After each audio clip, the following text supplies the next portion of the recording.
Hi everyone again. This is Kat and thank you for coming. Just to cover some housekeeping rules, as I previously mentioned, can I just have the housekeeping slide back up, please? Thank you. So as I previously mentioned, all participants are muted and unable to turn on their microphone.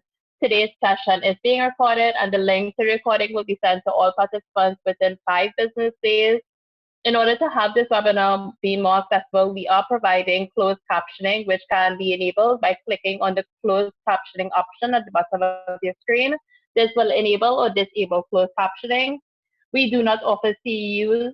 You can receive a certificate of attendance from the link emailed with the recording for individuals with the National Certified Care Specialist certification. Certificates of attendance can be used towards your continuing education requirements. Please use the chat box or Q&A function for any questions. Also call out where you are viewing from in the chat box. When using the chat box, make sure your message is set to the correct audience, example, panelists only or general. For today's webinar, I'm happy to have Dr. Tamia McEwen. Dr. Tamia is the owner of Be Well Friends LLC and is a certified yoga, wellness, and Qigong instructor. As a former K-12 educator, she has a doctorate in curriculum and instruction and master's of arts in secondary reading instruction.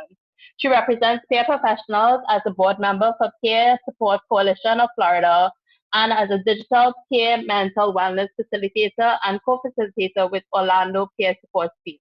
She's also the founder of Treasure Coast Peer Network that aims to bring awareness to lifestyle tools and networks that promote well-being. So welcome, Dr. Tamia.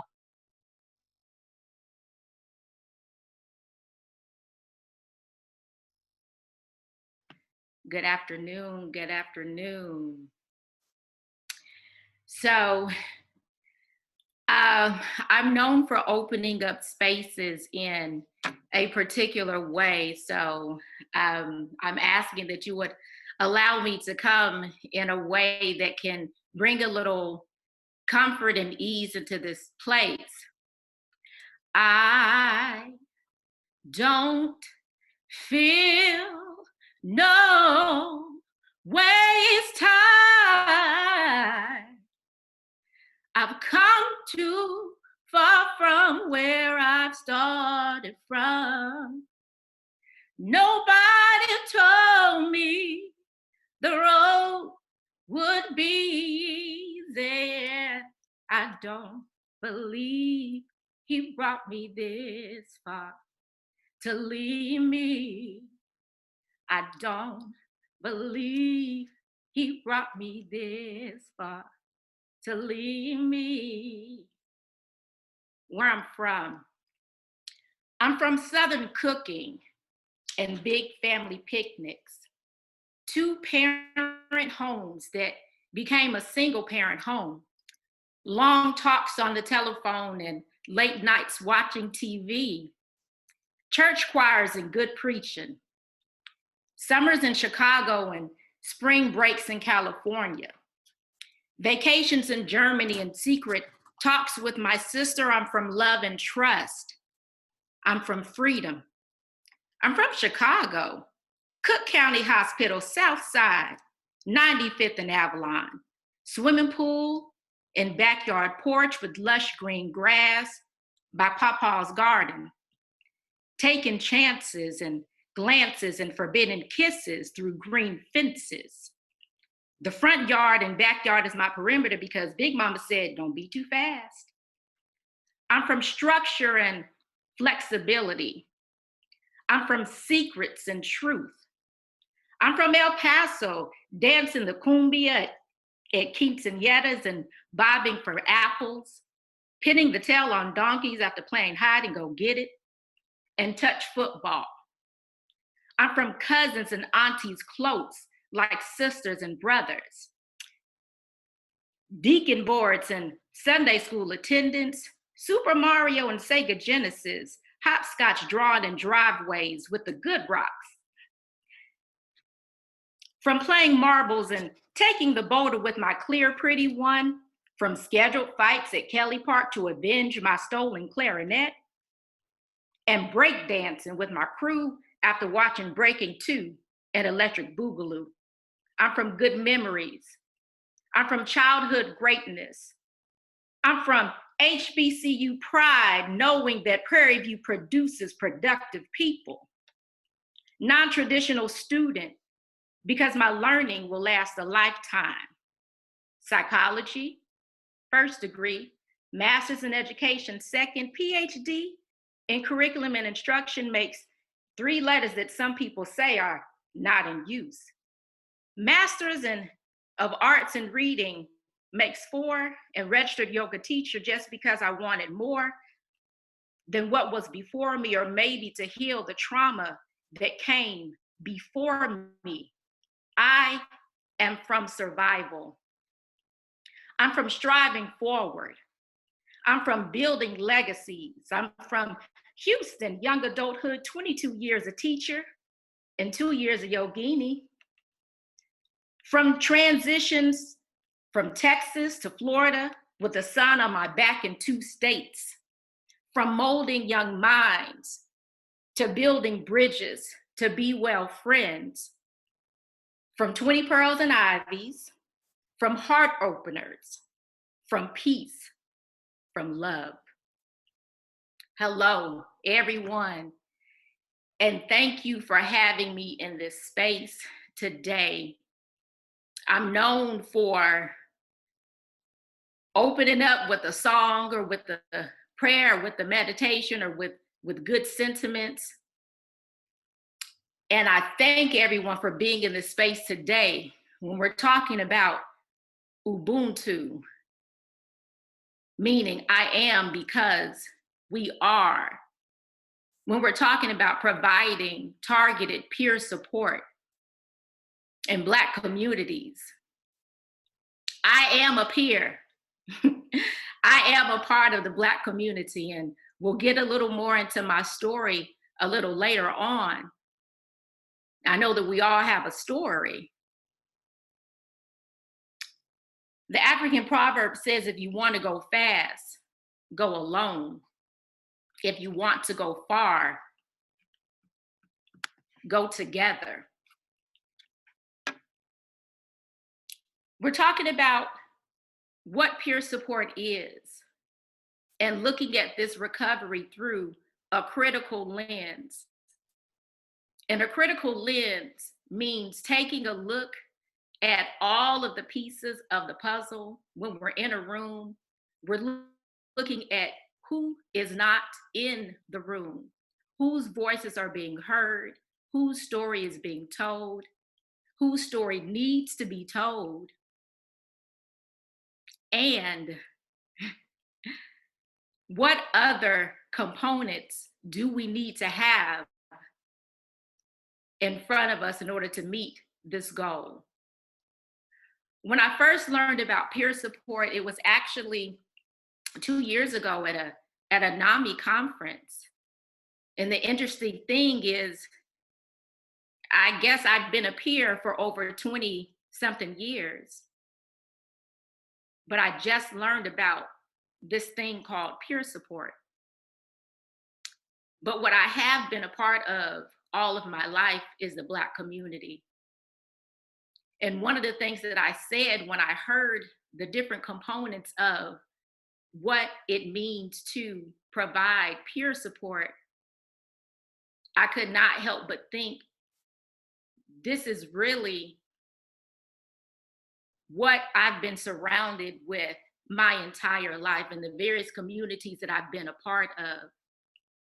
But there was not that compensation, and there was not that certification there. And so I thought to myself, even before getting an opportunity to do this webinar, I thought to myself, what a beautiful merging it would be for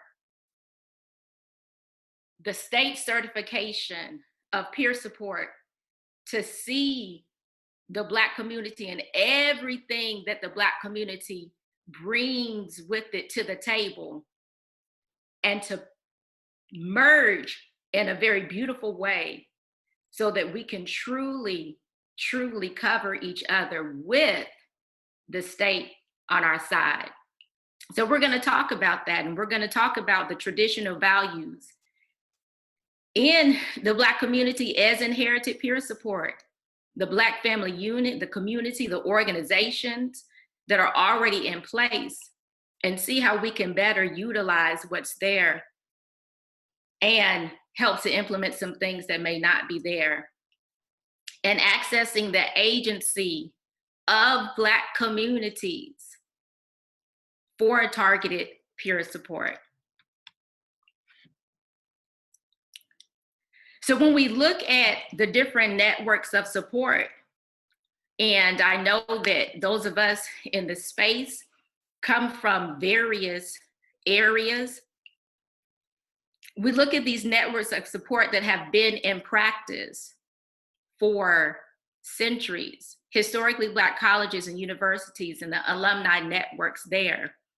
We look at the Black Lives Matter chapters and the National Association of Colored People, the NAACP, the Divine Nine, fraternities and sororities, historical churches in the community, Black Yoga Teacher Alliance, the African American Progressive Civic Leagues, and other grassroots community groups that are not mentioned here.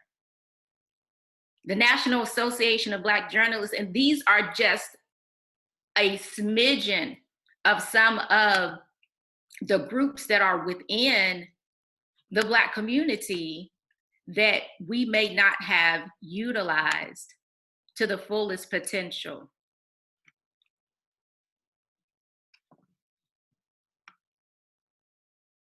Next slide, please.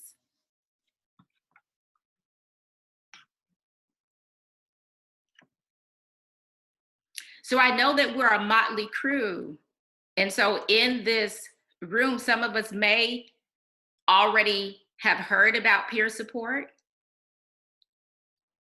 And some of us may just now be hearing about it. But let's take a look at what recovery is and who are peers. What is peer support? What is a peer supporter?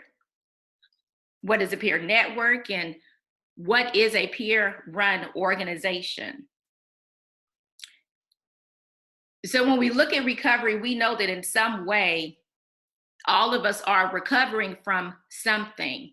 But I love SAMHSA's definition of recovery. It says recovery is a process of change through which individuals improve their health and wellness, live a self-directed life, and strive to reach their full potential. And as we go through this, I want you to think about the things that you have recovered from and the things that the individuals that you're surrounded around or in community with have recovered from. So when you hear the word peers as it in regards to peer support, a peer is a person we identify with in some capacity. This can include anything from age and gender to sexual orientation or shared language. In behavioral health, a peer is usually used to refer to someone who shares the experience of living with a mental health disorder and or substance use disorder. I received my first diagnosis when I was 23 during my first year as a classroom teacher. What is peer support? Pardon my screen, there we go. Peer support is the process of giving and receiving non-clinical assistance to achieve long-term recovery from severe psychiatric, traumatic, or addiction challenges. And as we go through these definitions, I want your minds to kind of turn to the ways that you've seen this in practice, whether you are connected with an actual formed peer group or whether you've been part of an organization or a family unit where these components have been in practice, but they may not have been called these particular terms that we're calling them today. A peer supporter is someone who has experienced the healing process of recovering from psychiatric trauma and or substance use challenges, and as a result can offer assistance and support to promote another person's or another peer's own personal recovery journey. A network. Peer network coalition of peers and peer supporters who align to be a hub of support during any stage of the recovery process. It's a healthy foundation, maintenance, prevention, intervention, recovery, and advocacy. And I'll say this before I talk about the peer-run organization, that in our communities, these things happen naturally. What doesn't always happen naturally is an aligned structure or model of recovery or model of support. And that's where that blend of the traditional family networks and the traditional values and the hub that's already in place and the structured process of peer support can come together in a mutually beneficial situation. So what's a peer-run organization?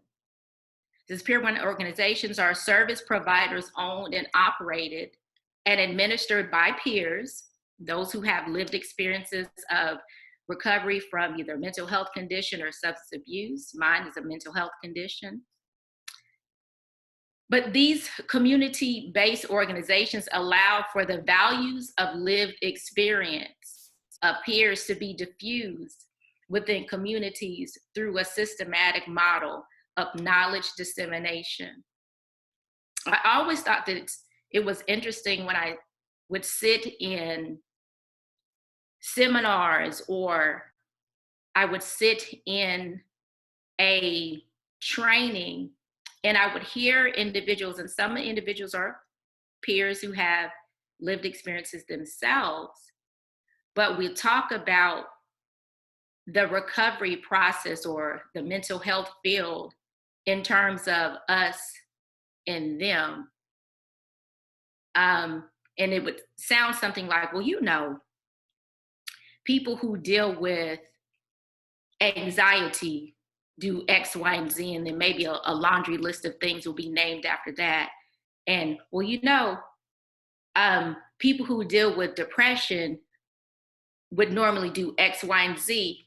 And, you know, I'm sitting in this room, so I am those people that are being talked about. But the interesting thing is that I never felt like the conversation was a we conversation. It felt like the conversation was a us, them conversation.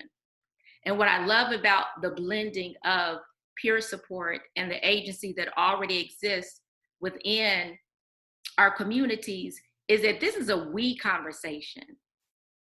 This is not me saying what works best for you or you saying what works best for me. It is us coming together with the power of our lived experiences and bringing it together and speaking from a place of I, what I have experienced and what I know has worked for me, and connecting with those stories of hope and recovery, and also coming together in a very real way that is supported, not just by research, but supported by funds as well.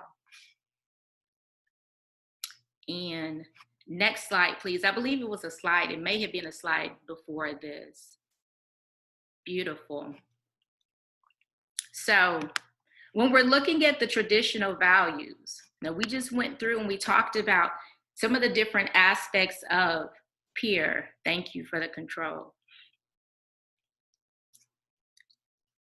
When I think about the foundation in the Black community, and even if you're part of the Black community, if you've never celebrated Kwanzaa before, or may not identify with or recognize some of the particular principles, I want you to look at how the principles of Kwanzaa align with what we're saying that we do as peers. Umoja means unity. And it's defined as to strive for and maintain unity in the family, the community, the nation, and race. Kujichagulia means self-determination, meaning to define ourselves, name ourselves, and create for ourselves and speak for ourselves. Ujima, collective work and responsibility, to build and maintain our community together and make our brothers and sisters' problems our problems, and to solve them together. Ujama, cooperative economics, to build and maintain our own stores, shops, and other businesses, and to profit from them together. Nia, purpose, to make our collective vocation the building and developing of our community in order to restore our people to their traditional greatness. Kaumba, creativity, to do always as much as we can in the way we can in order to leave our community more beautiful and beneficial than we inherited it. And Imani, faith, to believe with all our hearts in our people, our parents, our teachers, our leaders, and the righteousness and victory of our struggle. Now, this doesn't mean that we've come from a perfect place. And this doesn't mean that everyone is always making the right decisions. But what this does mean, that when we're coming to communities, that we are not building something from the ground up.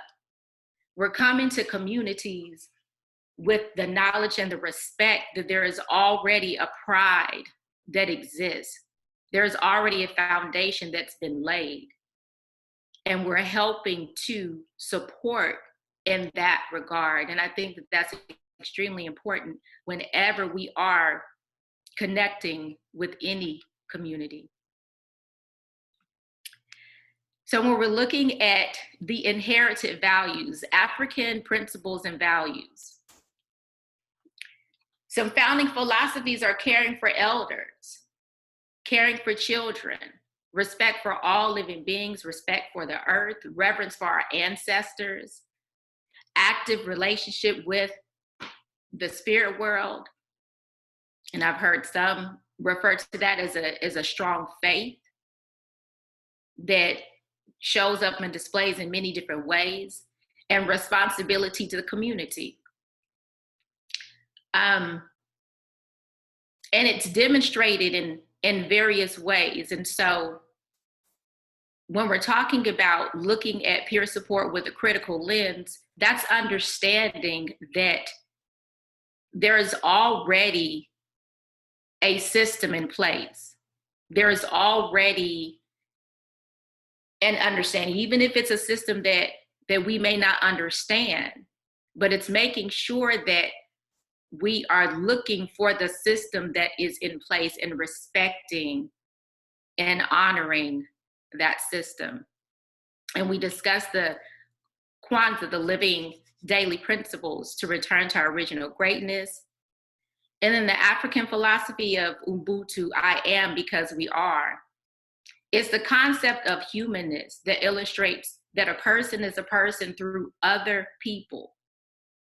Mutuality, communalism, shared responsibility, respect and solidarity, dignity and collectivism.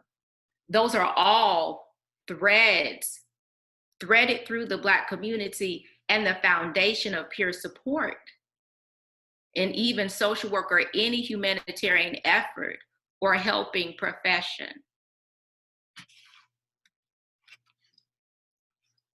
And I believe I need control again, or you can just move to the next slide.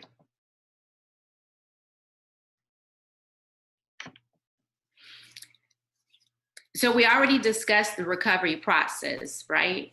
A process of change whereby individuals improve their health and wellness to live a self-directed life and strive to reach their full potential. And so these are 10 principles or pillars of recovery as SAMHSA lays them out. Recovery emerges from hope. It's person-driven, occurs through many pathways. It's holistic in taking the entire individual in mind. It's supported by peers and allies. It's supported through relationships and social networks. And we've talked about some of those social networks that already exist. It's culturally based, supported by addressing trauma. And it involves the individual, family, and community, and based on respect. And sometimes a part of this respect is recognizing what we don't know or what we don't understand about a particular community, but connecting human to human. I don't have to know everything about an individual in order to connect with, respect, and honor the humanity that is there. And as long as we can do that, then we are in a great starting place. Next slide, please.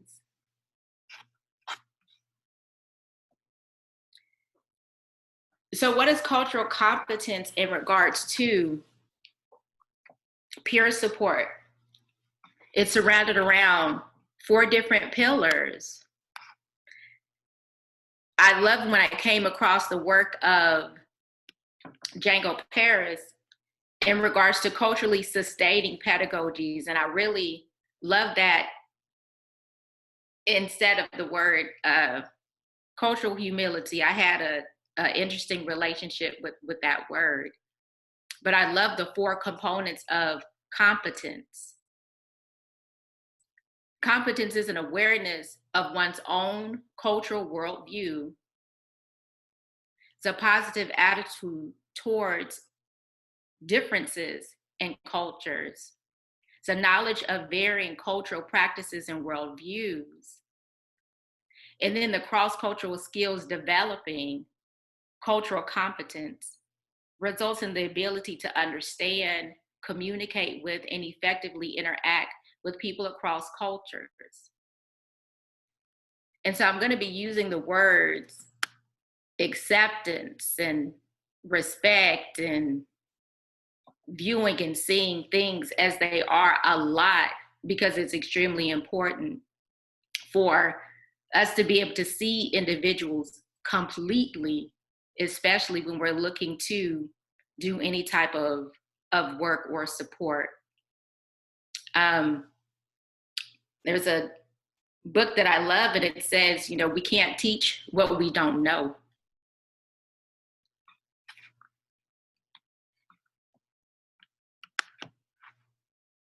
Okay. And it looks like there we go.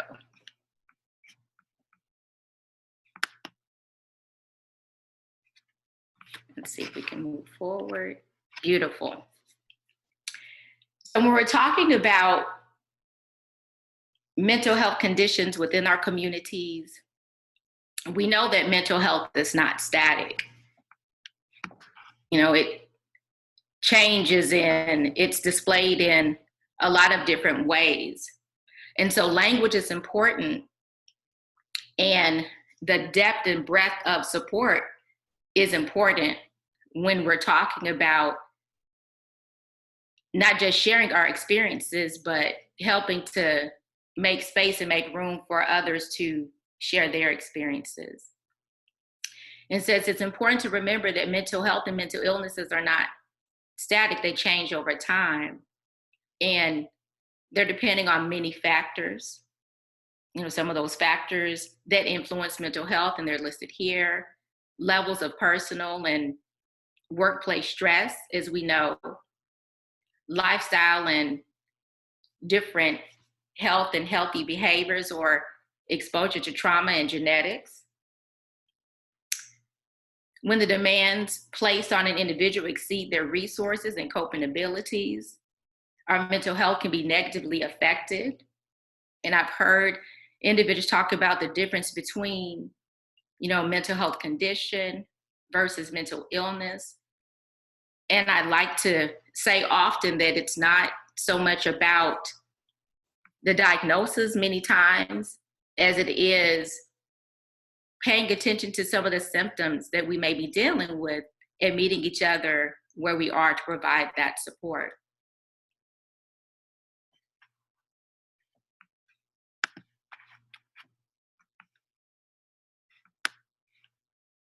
So when we're talking about stress and thinking about the various situations that we're in, and historical situations and communal situations, we're looking at the definitions of stress, distress, and then eustress. And eustress talks about the fact that even positive situations can bring about their own types or their own level of stress, right? We all deal with stress at some point in our lives. So stress in and of itself is normal because we can't control everything.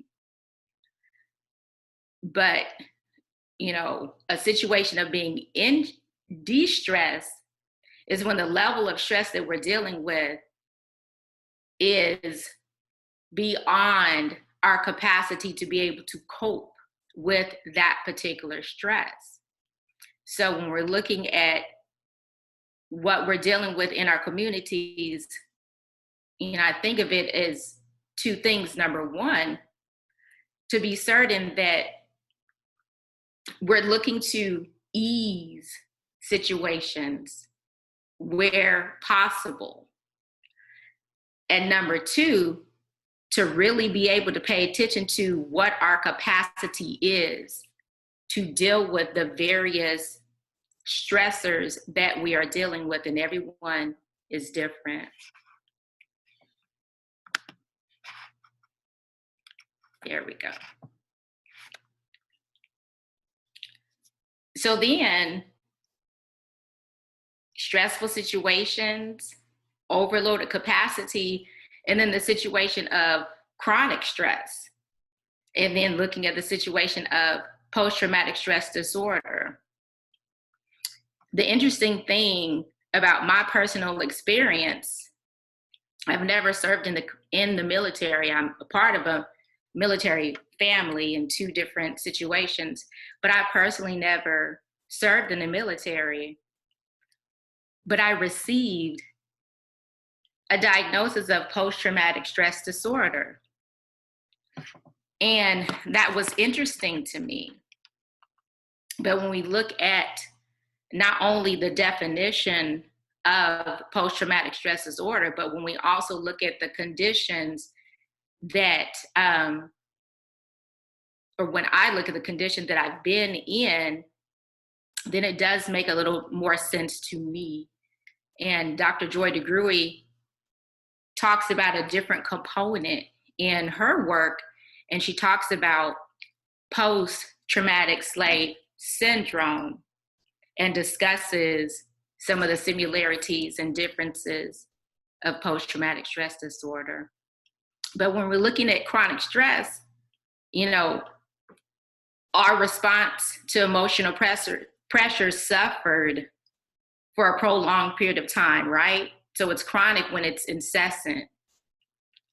And then it can become post-traumatic when even after the event is over, the memories of that particular event or fears, in a sense, can kind of keep coming back up. And so that was what was significant for me in my life. Even though the major breakdown I had at 23, still at 46, as I sat across from my psychiatrist and having a conversation and make sure that I'm okay, we have the conversation that you are okay. You know, the event that you experienced was over 20 years, but the fact that your fear is still as real today as it was then may mean that now you're dealing with something a little different. And so for me, that brought another level of awareness to me as to how I needed to take care of myself. And when we're looking at the communities that we're a part of, I believe that that also provides a broadened level of even the care that we can provide to our communities, and the gentleness and the understanding that we can bring to our various situations. There we go. Right? So what are some of the ways that, you know, we can prevent or diffuse stress? As we heard in the opening, one of the ways that helped me most definitely was the practice of yoga and meditation, and the permission to pay attention to the ways in which I needed to care for myself. But a few things are offered here, right? Even as we're listening to this webinar, I don't know where we are, if you're sitting glued to the television or other things that are happening. You know, we always invite everyone to move as you need to move and breathe as you need to breathe, and do what needs to be done in order to meet our needs, even as we're taking in information or sharing in this webinar. But taking a walk, right?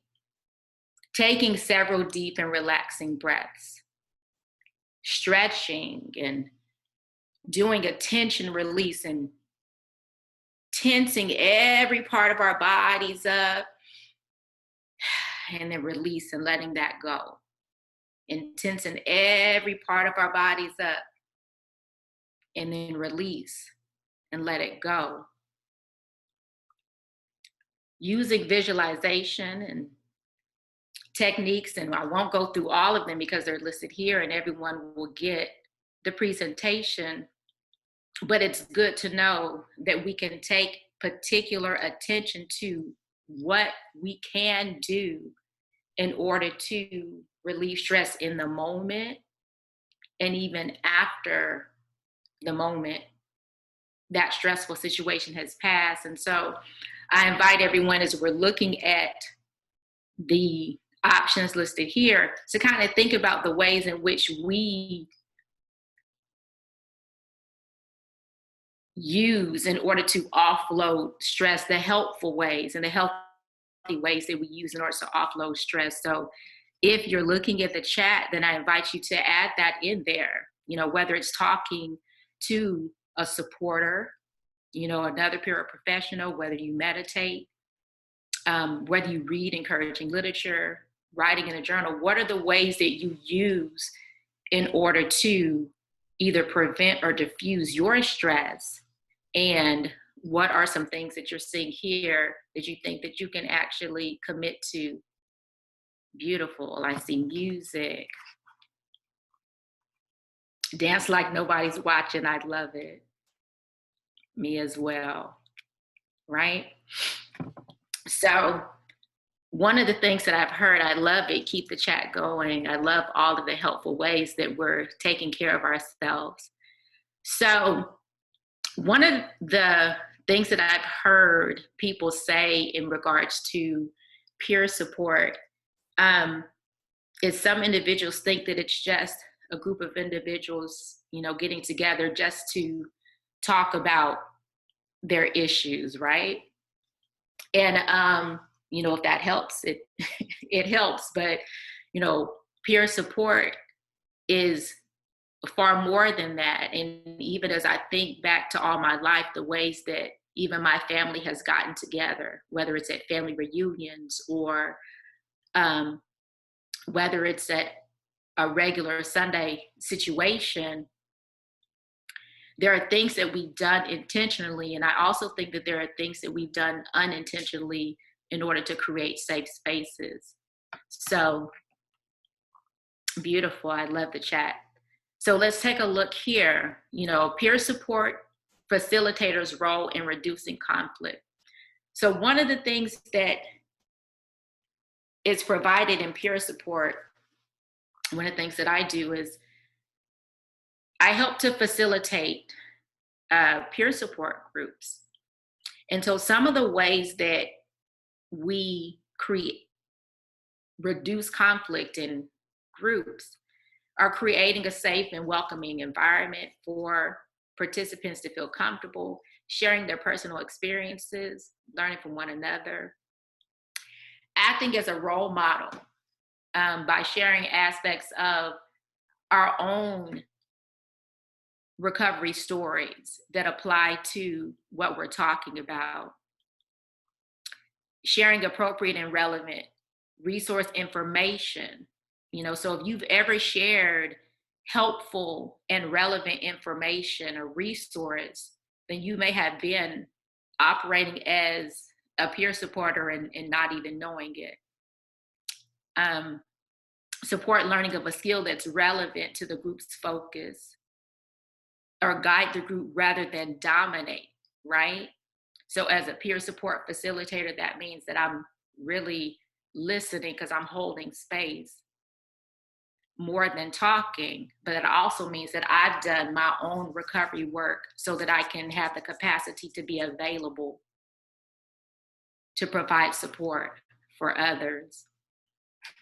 And as you're listening to this, if you're not familiar with peer support, you may think, okay, that sounds a lot like therapy.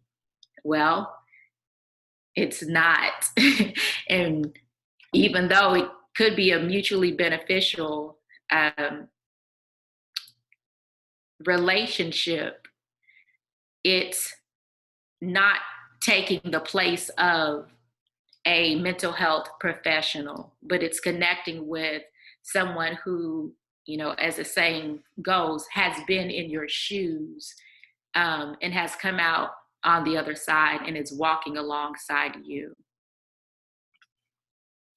So we know that in our recovery walk, sometimes, there are crises, right? So there are different levels of peer support that are provided.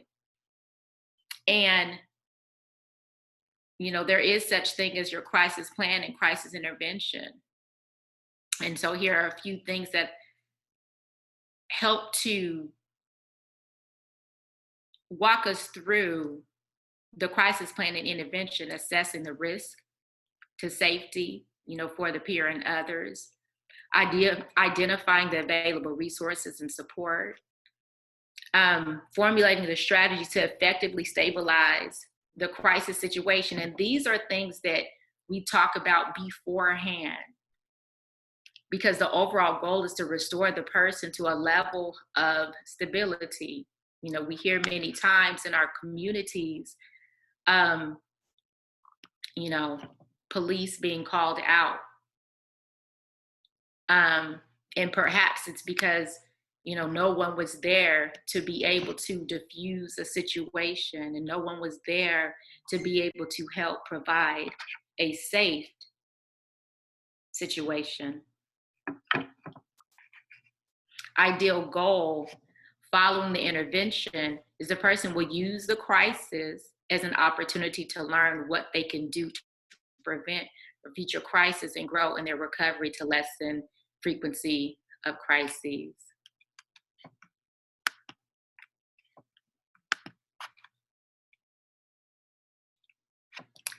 And so another tool at our disposal that we may not be aware of in our communities is a psychiatric advance directive, referred to as a PAD, or mental health advance directive, which is another way for a person to have a voice in their care during recovery, during a crisis. And this is a legal binding document that is filled out when an individual is well, where they can specifically lay out what their wishes are in the event that there is a crisis. There we go. And so when we're looking at basic intervention skills, right? So you have your peer support facilitation groups that can occur. You're learning about how to stay well and be well, how to support yourself and your wellness in your recovery walk by listening to the lived experiences of your other peers. However, there may be times that the crisis does arise. And so here are 6 points that were laid out that are basic crisis intervention skills.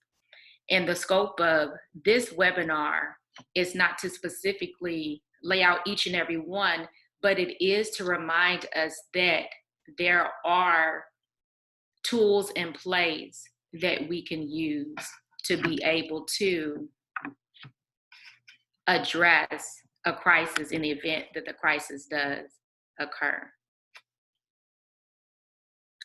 So we're looking at the dimensions of peer support for diverse individuals, and these are the things that we've been discussing this whole time, right? The peer support is going to look differently for the specific aspect of the community that we're working with. Even though we're talking about Black communities, there is still diversity within the Black communities. We have veterans, right? Individuals dealing with despair and thoughts of suicide, self-injury, experiencing anxiety and panic attacks, the LGBTQ plus community, maybe hearing voices or in active psychosis, aging individuals experiencing homelessness. When we're talking about meeting the needs, we're still talking about meeting these needs in a whole spectrum, right? All these 8 dimensions of wellness impacts our well-being, and everyone, regardless of what we're dealing with, has that need and that desire to be seen as a whole person. And so we want to get to our questions. So I'm going to move along just a little bit because everyone's going to get these slides. So I'm going to click through very quickly, and I want to get specifically to this site here. So when we're talking about Black community agency, right? So we talked about the myriad of ways of support that we need, or the myriad of ways of support that might arise within our individual communities.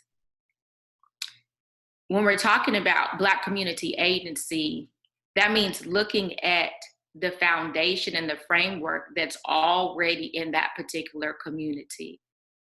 So maybe it's bringing funds to initiatives that are already in place. Or maybe it's helping to provide technical assistance so that the information can better get to the community members. Or maybe it's helping to build upon that foundation that's already been laid by connecting with those activists and the organizations and the spiritual leaders and the youth members as roundtable participants who are already in that community.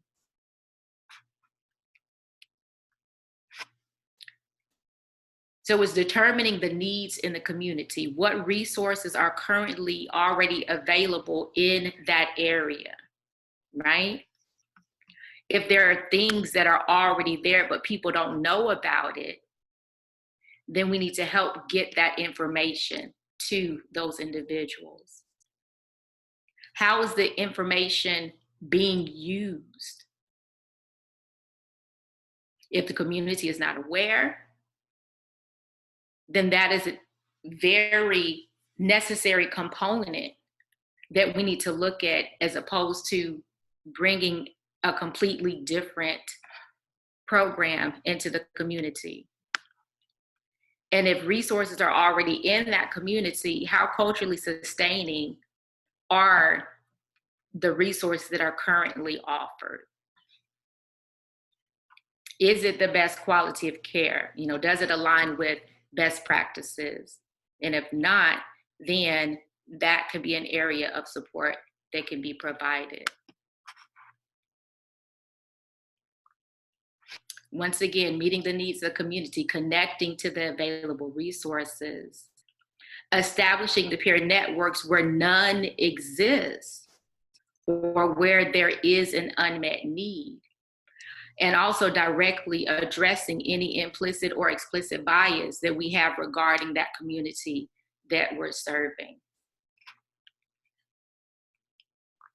Valuing the attributes of the community that are already in existence, respecting the individuals as valuable experts and the drivers of their own recovery, and recognizing those intersections within that community and making sure that there is representation, and then recognizing the dimensions of support available and needed within that community, ensuring that communities are aware of the income generating opportunities, the grants and the certifications connected with peer support initiatives that can help to promote economic equity within that community. And I can't stress that enough, that it's not, a charity situation, but it's being able to support the community where they are so that they can continue to be self-sustaining. And so I believe we're going to our question and answer period. So I did speed it up because I do want to give time for that. Just as a final lasting thought, peer support is a process of giving and receiving non-clinical assistance to achieve long-term recovery from psychiatric, traumatic, or addiction challenges. The work continues. Let's continue to establish a culture of well-being and let us stay connected. I do want to get to the question and answer period, so I am going to stop here so that we can take these questions. Thank you so much, Dr. Simia. Thank you. Just some questions that we have from the audience. I'm not too sure what your answer to this may be, but someone asked that peer support is underutilized in my area, and they think that is largely due to the requirements to receive Medicare reimbursements. Is there advocacy movements towards reforming or creating a national standard? Do you know of any? That's a good question. I don't particularly know of any, but I definitely agree with that sentiment. Because I definitely agree that it's underutilized. I can speak to, and I know they asked if there is a national, movement in order to, to make that happen. I do know that, there's advocacy work that's happening. There is the national, we have the National Peer Support, association. And so I would just say that at that level, if there is an initiative, then that would be the place to go. But I agree. It is definitely underutilized, even locally where I am. And this is one of the reasons why I'm being vocal about it. So whoever asked that question, I, definitely hope to see you. Hope to see you out there doing the work as we all are. So thank you. So another question that we have, thank you for that response. So someone asked if we can use this comparison to help improve health inequities in the health of people of color. I'm not too sure what they mean by this comparison, but I'll throw it out to you. Like, how do you think we can improve health inequities for people of color in the U.S.? Okay, so we know that that's a broad question, right? But if I can answer it and I can do it any justice, especially in the scope of what we're talking about here, the focus and the goal is to establish a culture of well-being, right? And to be able to remove the barriers so that we all can be as healthy as we can possibly be. That's the goal of health equity. That means that the person at the lowest economic rung has just as much of a chance as the person at the highest economic rung to be as healthy as they can possibly be. Like, that's the aim and goal of health equity. So in the area of peer support, that means we are helping to meet each individual exactly where they are to achieve those goals of recovery, of wellness, of self-sufficiency, in a way that, their mental health is not impacting their ability to be able to access the other dimensions of wellness, so that whatever substance use condition that they are recovering from is not negatively impacting their ability to be self-sufficient. And so peer support groups and peer support as a whole helps to remove those barriers. So hopefully I answered that, and in a very real way.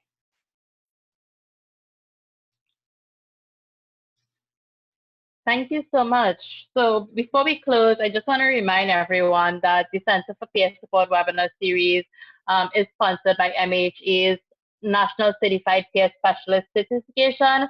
The NCPS is the first national advanced peer support certification that allows peers to demonstrate a high level of knowledge and experience in the field of peer support. And we are happy to offer these webinars as approved continuing education for MHA and its NCPS. To learn about the NCPS, head to nationalpeerspecialist.org. Thank you so much for being here, and we will see you at our next webinar. Thank you, Dr. Samir, for being here. Thank you, everyone.